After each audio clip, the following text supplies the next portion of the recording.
vicious cycle. To achieve anything, you first have to believe in yourself. And then when you achieve something, that is when you actually start believing in yourself more. So yes, to start believing in yourself more, always remember one thing. To start with, always set achievable targets. That is one thing where if we fail, our belief in us goes down. So if you get up at 9 o'clock today, and every day you get up at 9 o'clock and you want to change that, don't set your target as I will wake up at 4 a.m. tomorrow morning. That will never happen. And once you fail in that, your belief in yourself goes down. So make it an achievable target. Make it that, okay, maybe I will wake up at 7. And then raise the bar slowly. When you start studying and the first day you have started studying and you make a goal that today for 5 hours I will sit non-stop with full concentration, that will not happen. It is not possible. So make an achievable goal that yes, today I will study for 5 hours, but every half an hour I will do full concentration. After that I will take a break.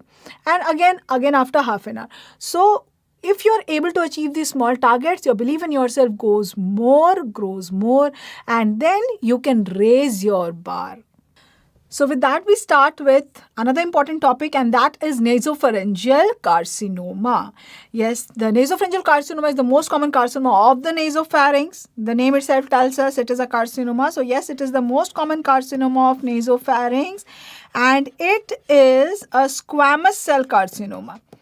It is a squamous cell carcinoma. From where does it arise? We know the anatomy of the nasopharynx very nicely. Yes, we know that 1 centimeter behind the inferior turbinate is the opening of eustachian tube. Behind that is the bulge of eustachian tube cartilage. What is that known as? Torus tuberous. And behind that is a fossa, a deep fossa. That is what is fossa of Rosenmuller, also known as lateral pharyngeal recess. We've already done all this in the anatomy. Yes, so what we just did is, this is the eustachian tube opening, this is the torus tuberous, and this area that you are seeing, this fossa going deep inside, a close-up picture we have here. So this fossa going inside deep, this is what is known as the fossa of Rosenmuller. Fossa of Rosenmuller, also known as lateral pharyngeal recess. Lateral pharyngeal recess. So this is the site of origin of nasopharyngeal carcinoma. Now all of us have this fossa, right? So which people will develop the nasopharyngeal carcinoma? Yes, so the etiology of nasopharyngeal carcinoma is varied. There is a multimodal causation that has been postulated here. The first and very important is it has got a genetic etiology. It has got a genetic etiology. It runs in families. Has been a question asked in your exam. Nasopharyngeal carcinoma is seen most commonly in India, Pakistan, Japan, southern China. Yes, it is seen most commonly in Southeast Asian countries. In Southeast Asian countries, out of which most common is southern China, is South China. And in South China, there is a province which is known as Guangdong province. It is known as Guangdong province. And this, since it is very, very prevalent in this province, this is also known as Guangdong carcinoma. So this runs in families, which means that any patient who has been diagnosed as nasopharyngeal carcinoma, the whole of the family, the siblings, everybody needs to be screened for nasopharyngeal carcinoma. Again, has been asked in your exam that nasopharyngeal carcinoma is seen most commonly in Caucasians, in Aryans, in Dravidians, in Mongoloids. Yes, the Southeast Asian countries, what are those people? Yes, the Mongoloids. So it is seen most commonly in Mongoloids. Yes. Now the second important, like the people who are living in this area, what is different in this area other than genetics which predisposes them to this nasopharyngeal carcinoma? Yes, that is the nitrosamines that they use in food preservatives. So nitrosamines that are used in food preservatives. For example, in salted fish, very commonly it is used. So these people have salted fish very commonly. So this is used in food preservatives. Food preservatives. And also these people have the habit of burning wood and incense. So the hydrocarbons that are released by burning the wood and incense, that has been postulated as an etiological factor here. So hydrocarbons released by wood burning, and that reminds me, hardwood dust which are in carpenters, hardwood leads to which carcinoma? Softwood leads to which carcinoma? Yes, softwood is squamous cell carcinoma of the maxilla, whereas hardwood is adenocarcinoma. Adenocarcinoma of the paranasal sinus is more common in ethmoid. Revision, revision, revision, that is the key. Yes, so wood burning or incense burning. Incense burning. And a very, very important factor, etiological factor is viral etiology. Yes, so which virus has been implicated with nasopharyngeal carcinoma? Yes, here it is an Epstein-Barr virus. Otherwise, oropharyngeal carcinomas, nowadays the leading cause is the human papilloma virus. So has also been asked that human papilloma virus has not been implicated as a causative factor of which carcinoma? Yes, so the nasopharyngeal carcinoma most common is Epstein-Barr virus. And this Epstein-Barr virus antigen is used for serological marking. I told you that the whole of the family needs to be screened. So for serological screening of the family members, we use the antigen of Epstein-Barr virus. Which antigen is used? Immunoglobulin A, VCA. What is VCA? Viral capsid antigen. And what is used is early antigen, EA. Now the VCA antigen, viral capsid antigen, is more sensitive, whereas early antigen is more specific,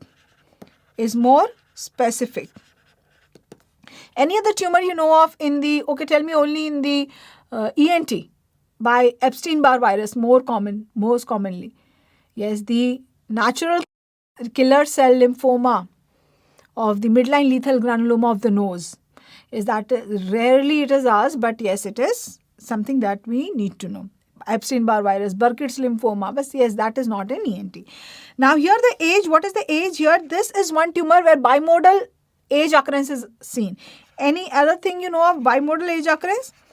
Yes, lymphoma, Hodgkin's lymphoma. Yes, here also there is bimodal age occurrence. The first peak is at 15 to 25 years. The second peak is at 55 to 65 years. So we know that yes, this tumor arises from the fossa of Rosenmuller, and this, all of us have the fossa of Rosenmuller, but who are predisposed?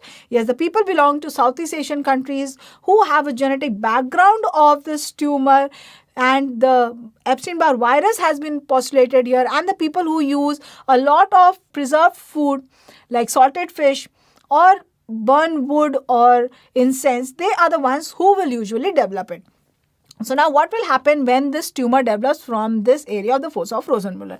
Now we know the anatomy of the fossa of Rosenmuller. We know that it is a deep recess just behind the torus tuberous, right? So when the tumor arises from here, what will be the early symptoms of this tumor? We know that this nasopharynx is out of whole of the pharynx. This is the widest, and this is arising lateral from one lateral wall, and that also from the deep recess. So which means that this is going to remain silent for a long time. The obstructive symptoms will come quite late. So what will be the early symptoms? Will there be any early symptoms? Yes, now there is one characteristic of this area of the nasopharynx. It is very, very rich in lymphatics. We know that. Yes, we have so many lymphoid tissue here. Behind the eustachian tube, we have the tubal tonsils. We have the adenoids here. And all of them, they drain into lymph nodes, which are the external group, the retropharyngeal, which drain into upper deep cervical lymph nodes. Yes, so even if the tumor is small, the chances of metastasizing to these lymph nodes is very, very high. So most of the patients, in fact 70 to 75% of the patients of nasopharyngeal carcinoma, when they come with only one complaint. And what complaint is that? That is an upper deep cervical lymph node. Why not a retropharyngeal lymph node? We cannot access it, no? We cannot see it, we cannot palpate it. So when the patient comes, he comes with what complaint? He comes with a neck node here. So yes, this is how the patient will come with. In 75% of the cases, In 75% of the cases, the patient presents with an upper deep cervical lymph node. Upper deep cervical lymph node, right? So here the lymphatic drainage of nasopharynx drains into retropharyngeal lymph nodes, and they go into upper deep cervical, right? So the most common lymph node to be involved in nasopharyngeal carcinoma is upper deep cervical, and second most common is the posterior group, the posterior group of lymph node. What is posterior group? We know that submental and submandibular. This is known as 1A and 1B. Then along the jugular we divide it into 3. This is 2. That is known as upper deep cervical. This is known as 3. This is middle deep cervical, and this is 4. Yes. Upper deep cervical is also known as jugular digastric because it is in between the jugular and the digastric. Yes. And we have 4 is known as jugular omohyoid because we have the omohyoid muscle here. 5 is the posterior triangle and 6 is the anterior triangle. Yes. So if I say second is posterior group, which means which group? Lymph node group 5. So the patients will come with this complaint, and whenever any patient comes with a neck node, and neck node can be infectious, it can be because of tumors. So when you examine everything and you do not find any infection anywhere, what you do is you take an FNAC. When you take an FNAC, what you find is a squamous cell carcinoma that has been reported. So whenever this is the reporting that there is squamous cell carcinoma, then what are the things that should come to your mind whenever there is a neck node here in this region, upper deep cervical, and there has been reporting that this is a carcinoma, this is a metastasis? Which area carcinoma will you think of? Yes, whole of the pharynx we know has rich lymphoid tissue, be it nasopharynx, be it oropharynx, be it hypopharynx. So we have to rule out all these 3. We have to go for an endoscopy, nasopharyngeal endoscopy. You have to rule out base of tongue carcinoma. You have to rule out a tonsillar carcinoma, hypopharyngeal, pyriform fossa carcinoma. Yes. So patient has come with this complaint and you do an FNAC, and what is the report is a squamous cell carcinoma. So now you know that yes, this can be a nasopharyngeal carcinoma. So with this in your mind, you do the endoscopy. And also, yes, you always take the history, whether there is a family history or not. You see from where the patient belongs to. What are his eating habits? Yes, what are the environmental factors? Are there any which predispose to this carcinoma? Even if they are not, what you proceed for next is you go for an endoscopic examination. And when you go for an endoscopic examination, what you might see is a mass here. So what are the other complaints that this mass can cause? Yes, the lymph node is the first presentation, and later on when this tumor grows, as you can see here, when it grows, it occupies a large area of the nasopharynx, and here we can see that the eustachian tube area, this here is the eustachian tube opening, this has been completely blocked. Yes, so if the eustachian tube is blocked, what will be the complaint? Yes, the patient will have serous otitis media. When the mass grows, one nostril we can see, one cona, it is completely blocking, so patient will have nasal obstruction. When the tumor grows more, so what are these known as? These are known as obstructive symptoms. Because of any mass in the nasopharynx, these obstructive symptoms will come. And when the tumor grows more, there will also be a change of voice. Tell me quickly, has been asked in your exam that nasopharyngeal carcinoma, what's the type of voice? Yes, hyponasal. Hyponasal, or it is known as rhinolalia clausa. Yes. So maybe later on these symptoms are present, and when the tumor grows further, this is a very important area. Where all can the tumor grow? Can it cause multiple cranial nerve palsies? Nasopharyngeal carcinoma? Nasopharynx? Do we have nerves there somewhere? So it can go superiorly. It can go laterally. So when it grows superiorly, where does it go? When it grows laterally, where does it go? Let us see that. So when it grows superiorly, yes, superiorly we have the foramen of Morgagni. Do you remember that? Yes. Is the upper portal superior constrictor muscle free, or is it attached to the base of skull? It is free. Yes, which means that in between the base of skull and upper portal superior constrictor, we do not have any muscle. We just have the epithelium and we have the fascia, the pharyngobasilar fascia. Yes, so when the tumor grows superiorly, it goes into the foramen of Morgagni, sinus of Morgagni. And there it can involve the structures that are passing through the sinus of Morgagni. So for that, you will have to tell me first which structures. Yes, thala. What was thala? Thala. What was thala? Yes, tensor palati, levator palati, auditory tube, Ascending palatine artery, ascending pharyngeal artery, palatine branch. Yes. So it means that in concise, the auditory tube, the eustachian tube along with its muscle centers there, right? So when it goes into the sinus of Morgagni, the patient develops what is known as sinus of Morgagni syndrome. Sinus of Morgagni syndrome, also known as Trotter's triad.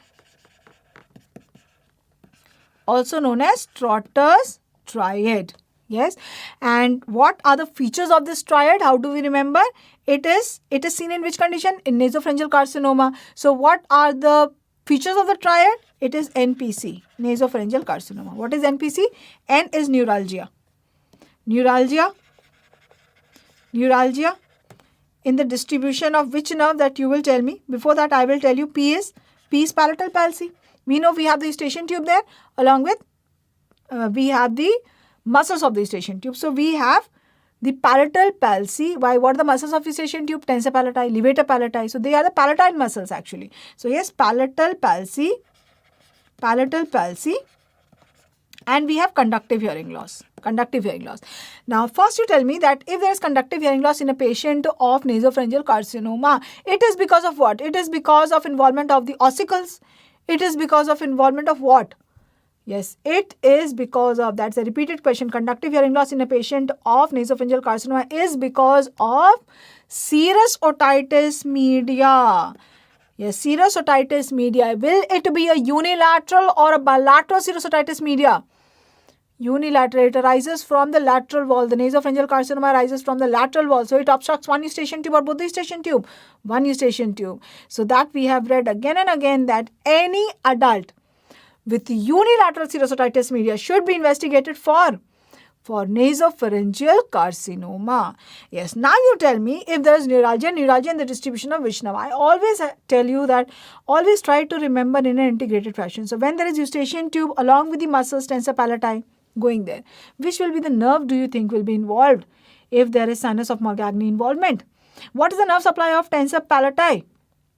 Yes, the mandibular nerve. So it is neuralgia in the distribution of mandibular nerve. Mandibular nerve. When I say neuralgia in the distribution of mandibular nerve, show me on your face where will be the neuralgia. Show me where on the face here. Will it be here? Will it be here? Where? Mandibular is what? This is the mandibular. This all is mandibular except for which part? Yes, the angle of jaw is applied by greater auricular. That is not by mandibular. So wherever there is the mandibular distribution, there will be pain, neuralgia. Yes, so this is what constitutes the Trotter's triad, the sinus of Morgagni syndrome, the very, very, very commonly asked. Quickly tell me what is the Trotter's triad. Trotter's triad is NPC, neuralgia in the distribution of fifth nerve. P is palatal palsy and C is conductive hearing loss. Conductive hearing loss because of serous otitis media. Neuralgia because of involvement of which nerve? Mandibular nerve. Now when it goes superiorly, it goes here from the nasopharynx. That was easy to guess, yes. When it goes laterally, where does it go? When it goes laterally, yes, when it goes laterally, what do we have here? We have behind the nasal cavity, we have the nasopharynx. Behind the nasal cavity, we have this area is the nasopharynx. And when it comes laterally, what is this? We have the muscular tube of the pharynx, the musculofacial tube which we call as the pharynx, and lateral to that, what space do we have here? Yes, we have the parapharyngeal space here. So when it goes laterally, it goes into the parapharyngeal space. Can you tell me what are the contents of posterior compartment parapharyngeal space? Yes, 9, 10, 11, 12 nerves, cervical sympathetic chain. Sympathetic chain. Yes, so there can be multiple nerve involvement. There can be many nerves which are involved, and whenever many nerves are involved, always will be the question which is the most common nerve to be involved. Yes, so in nasopharyngeal carcinoma, yes, laterally when it goes into the parapharyngeal space. And nasopharyngeal carcinoma, the most common nerve, the order of involvement is first is fifth, followed by then is sixth. Right. So fifth, if we talk about fifth also, then more common that is involved is the maxillary division. This is more common than the mandibular. Mandibular is involved when it goes superiorly to the sinus of Morgagni. And the maxillary division in the nasopharynx, what is the nerve that supplies? The Yes, the maxillary that comes through the sphenopalatine foramen from the fossa to the foramen to supply the nasopharynx. Again and again we are doing the same thing, right? When we do the nerve supply of the nasopharynx, we know it is a maxillary nerve. So if we talk about nasopharyngeal carcinoma, which nerve? Maxillary nerve. If we talk about the angiofibroma, which arteries the arterial supply? Maxillary artery. So that is the all the arterial supply, the nerve supply of this area. So yes, this is the order of the nerves involved, and there can be multiple cranial nerve involvement here. Now if I ask you, can Horner's syndrome be seen in a patient of nasopharyngeal carcinoma? Horner's syndrome?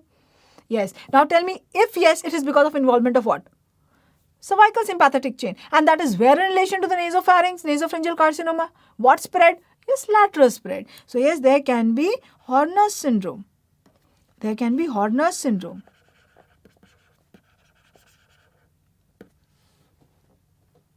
So now here is a patient who has come to you, a young male who has come to you, or maybe an elderly person who has come to you with a complaint of upper deep cervical lymph node, right? And you have examined everything, you're not finding any infection anywhere, you get an FNAC done, squamous cell carcinoma. Yes, so you ask for the history. Yes, the patient complains of lateral nasal obstruction. The patient complains of blood-tinged nasal discharge, and you examine the nose. What you see is a mass there. Yes, and when you examine the ear also, yes, the patient, maybe if he's an elderly, he will not notice much. He might think that he is having hearing loss. Why? Because of aging. Yes, but what you will notice is that this hearing loss in this patient is not a sensorial hearing loss, it is a conductive hearing loss, and it is only on one side. And when you test, what you find is what type of tympanogram? What tympanogram will you get? Yes, you will get a B-type tympanogram. So you have got a B-type or a flat tympanogram. So now your suspicion is very high, yes, that this is nasopharyngeal carcinoma. You do an endoscopic examination, and what you see is, yes, you are seeing ulceroproliferative mass in the nasopharynx. And yes, maybe you are also able to see some blood-tinged discharge. This mass, how do we confirm? What should we do? Yes, the confirmation is by biopsy. You will confirm by biopsy. And then for spread, you can go for a CT scan, and also to see the intracranial spread, you can go for an MRI. But diagnosis is by biopsy. And what you get on biopsy, according to that, the WHO has classified these tumors into two types, the type 1 and type 2. What is type 1? Type 1 is keratinizing squamous cell carcinoma. And type 2 is non-keratinizing. Squamous cell carcinoma. Now type 2 is again divided into 2A and 2B. The earlier classification was this 2A and 2B was as type 1, 2 and 3. Now that classification is now, this is the recent classification, type 1 and type 2. Type 2 is then divided into 2A and 2B. 2A and 2B. So 2A is non-keratinizing, differentiated, and 2B is non-keratinizing, non-differentiated or undifferentiated. Now in the endemic areas, all the southern China, Guangdong district, all the endemic areas, the 2B, that is the non-keratinizing undifferentiated, is the most common variant. In the endemic areas. And one good thing about this undifferentiated is that this is very radiosensitive. It is very radiosensitive. This is one tumor which is very radiosensitive, but this does not mean that the prognosis of this tumor is good. The prognosis is very bad. Why is the prognosis very bad? Yes, because when the patient, in 70 to 75% of the patient, what is the first symptom? First symptom is neck node. And this neck node, where does the nasopharynx drain into? Retropharyngeal lymph nodes. From there, it has come here, which means that 70 to 75% of the patients, when they first come to you in the OPD, lymphatic metastasis from one group to the other group has already occurred. So the prognosis is very bad. The patients usually present at a late stage. So yes, the prognosis is very bad. Prognosis is poor. And how do we manage? Now, this is one tumor, the nasopharynx, the nasopharyngeal carcinoma, where irrespective of the stage, whether it is early stage or late stage, always it is radiotherapy. Why? Yes, superiorly we have the base of skull, posteriorly we have the vertebrae. So we do not get any margins, safe margins for excision.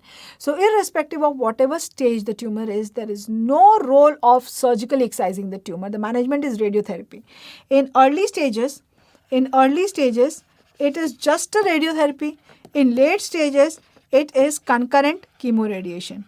And concurrent chemoradiation is a very upcoming mode of management of most of the head and neck carcinomas, usually stage 3, stage 4, are managed by concurrent chemoradiation. Concurrent chemoradiation. So what is concurrent chemoradiation? Yes, concurrent chemoradiation means you are giving chemotherapy as well as radiotherapy at the same time. So that is what you need to know in nasopharyngeal carcinoma. Okay, so quickly tell me what is the site of origin of nasopharyngeal carcinoma? Fossa of Rosenmuller. What is the presenting symptom in most of these patients? Upper deep cervical lymph node. What carcinoma is this? Squamous cell carcinoma, adenocarcinoma. What is this? Yes, this is most commonly, it is a squamous cell carcinoma. What is the virus that has been associated with this tumor? Epstein-Barr virus. What is the serological marker for this tumor? Yes, IgA, VCA, viral capsid antigen of which virus? Epstein-Barr virus. This is seen most commonly in which areas? In Southeast Asian countries, out of which it is most common in southern China. What is it also known as? Yes, it is known as Guangdong carcinoma. What is the WHO classification which is seen in endemic areas? Yes, that is type 2B. What is that? That is non-keratinizing and undifferentiated. Is it very radiosensitive? Yes, it is radiosensitive. Any surgical management for nasopharyngeal carcinoma? No, no surgical management. What is Trotter's triad? NPC. What is N? Neuralgia and the distribution of fifth nerve. Which branch of fifth? Mandibular. P is palatal palsy. C is conductive hearing loss. Conductive hearing loss because of serous otitis media.